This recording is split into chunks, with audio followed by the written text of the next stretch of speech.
Snow Day. Robbie and Zippy were the first to see the snow. Robbie blew on the window pane and watched his breath freeze into lace. He scratched out his name, R-O-B-B-Y. Zippy barked at a crow. His breath froze on the window too.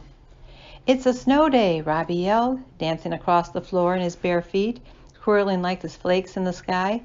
Zippy barked and twirled like a furry flake. Robbie ran to his sister's room. "There's tons of snow outside," he shouted, bouncing on the bed. Louise looked out the window. "Wow, I bet they call off school. Let's go listen to the radio." When the radio announcer said their school was closed, Robbie and Louise let out a yelp. Zippy jumped in the air. "I'm going to watch TV," said Louise. "It's dumb to waste a snow day on television," Robbie said to Zippy. "Let's wake up Heather." "Heather," Robbie said into Heather's sleeping ear, "it's a snow day. There's no school." Good. Wake me up for lunch." Heather was too grown up to be excited about snow. She covered her head with her blanket. Only her foot stuck out. Zippy nibbled it.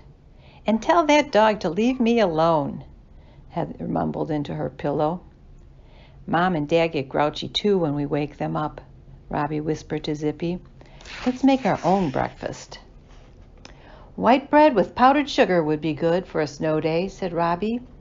He sifted powdered sugar onto his bread until it mounded up like snow. Zippy wanted some too. When he barked at the sugar, it flew in the air and made it look like it was snowing inside. Mom and Dad came downstairs. "Oh my," said Mom, looking at the sugar snow. "It looks like you made your own breakfast." "Yes," said Robbie, "and now we're going outside." Dad helped Robbie button up his jacket. Robbie helped Zippy into his. Mom put a scarf around Robbie's face. "Have fun, dear," she said.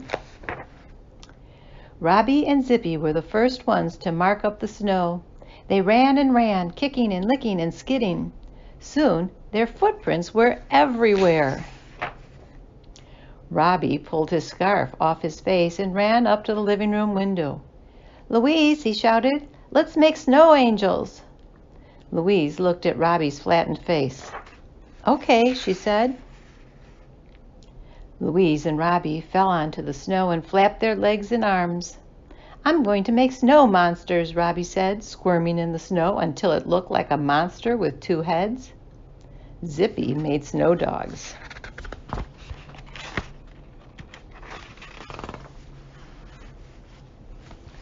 Dad came out to shovel the driveway. He lifted off big chunks of snow and piled them to the side.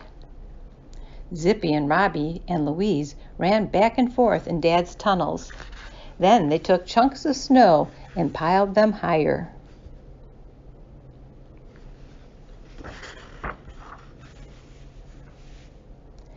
Dad poked his head above the snow tunnel. "Boo!" he yelled. Louise clobbered Dad with snowballs. He clobbered back. Pretty soon, snowballs were flying everywhere. Some of them landed on the kitchen door. "What's going on out here?" asked Mom. "It's a snow fight," everybody yelled. "Not without me, it isn't." Mom scooped up a big handful of snow, squeezed it together, and nailed Dad. "Woo-wee!" yelled Dad. "Men on one side, women on the other." "That's not fair," shouted Heather, running outside to join the women's side. Dad and Robbie and Zippy got on one side. Mom and Louise and Heather got on the other. Snowballs flew. Everybody whooped and hollered and threw and ducked until they fell on the snow exhausted. "Uh-oh, it's snowing again," said Mom. "It's time for cocoa."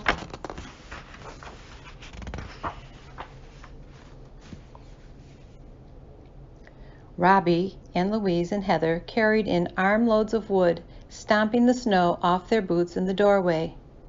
Dad piled the wood in the fireplace. Mom crumpled up a few pieces of paper, lit a match, and started the fire.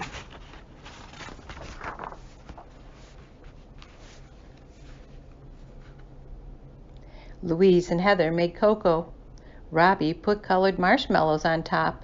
He put some in Zippy's dish, too. Then they sat by the fire, sipping hot chocolate, and watched the snow fill the windows, making the whole outside soft and whispery white. Zippy hogged the blanket. The end.